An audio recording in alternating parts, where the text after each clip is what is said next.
Praise lord. ఈరోజు బైబిల్లో నుంచి ఒక వ్యక్తిని మీకు పరిచయం చేయాలనుకుంటున్నాను. అతని పేరు బాప్తిస్మిచ్చు యోహాను. ముందుగా అతని తల్లిదండ్రులైనటువంటి జకర్యా మరియు ఎలిజబెత్ గారికి పుట్టినటువంటి కుమారుడే యోహాను.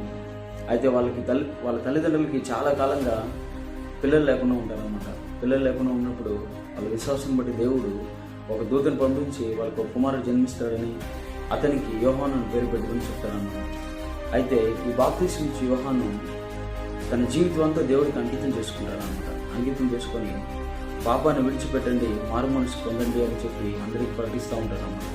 ఎవరైతే మారు మనసు పొందుతారో వాళ్ళకి బాప్తిస్మం ఇస్తూ ఉండేవాడు అనమాట యోర్దాను నదిలో. అందుకని అతన్ని బాప్తిస్మిచ్చు యోహాను అని పిలుస్తారనమాట. అయితే ఈ యొక్క బాప్తిస్మిచ్చు యోహాను జీవితంలో ఒక సంఘటన జరుగుతుంది. అదే అతని జీవితంలో జరిగినటువంటి చివరి సంఘటన. అప్పుడు పరిపాలిస్తున్నటువంటి హేరోదు రాజు దగ్గరికి వెళ్ళి ధైర్యంగా నిలబడి, నీవు నీ తమ్ముడి భార్యని ఉంచుకున్నావు, ఇది ధర్మశాస్త్రం ప్రకారం తప్పు అని హెచ్చరిస్తాడనమాట. హెచ్చరించినప్పుడు హేరోదు రాజుకి చాలా కోపం వస్తుందన్నమాట. అలాగే తన తమ్ముడు భార్య అయినటువంటి ఫిలిప్ భార్య అయినటువంటి హేరోది కూడా చాలా కోపం వచ్చి తను ఏదో ఒక విధంగా చంపాలనుకుంటున్నాడు. అయితే ప్రజలందరూ కలిసి అతను దేవుని యొక్క ప్రవక్త, అతను దేవుని మాటలు బోధించేవాడని హెచ్చరిస్తారనమాట. అందుకు రాజు భయపడి అతను తీసుకెళ్లి కారాగారంలో ఉంచుతారనమాట. కారాగారంలో ఉంచినప్పటికీ అతను ఏదో విధంగా చంపాలని హేరోదు రాజు అనుకుంటూ ఉంటాడనమాట.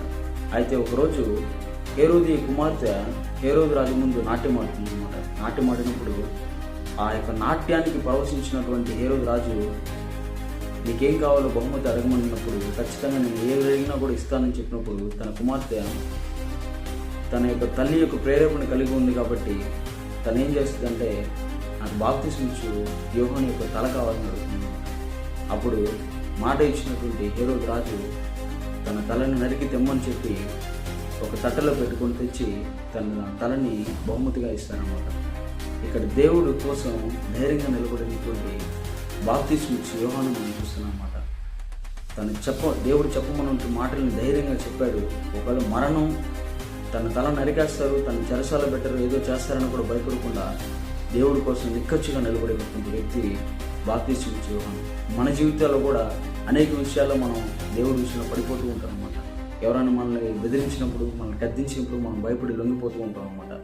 కానీ ఎవరికి మనం భయపడకుండా దేవుడు మనకి ఇచ్చినటువంటి ప్రేరేపణను బట్టి, దేవుడు మనకి చెప్పిన మాటలను బట్టి మనం నిక్కచ్చిగా బతుకుతున్నప్పుడు మనల్ని ఎవరు ఏం చేయాలన్నమాట.